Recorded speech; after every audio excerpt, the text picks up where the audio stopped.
দুলাভাই, দুলাভাই, দুলাভাই, আপনি কেমন আছেন? দুলাভাই, স্যার স্যার কইতেছি। আরে দুলাভাই, আপনি কি করতেছেন? আপনি ছাড় মুখে লেখা।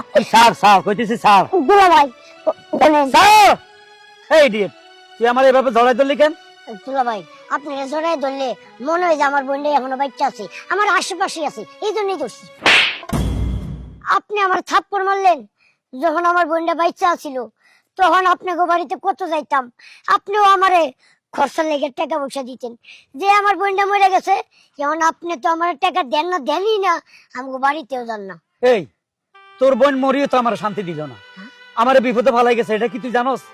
আমার বোন মরে আপনার বিপদে ফেলাইতে গেছে? বিশাল বিপদ, মহা বিপদে ফালাই গেছে, 10 নম্বর সিগনালে ফালাই গেছে, তুই জানোস? কি এরকম মহাবিপদ আপনার ফেলাইতে গেছে? আর ওটা শুকায় না তো। কি শুকায় না? তুই জানোস না না। তোর বোনের আমি কথা দিছি,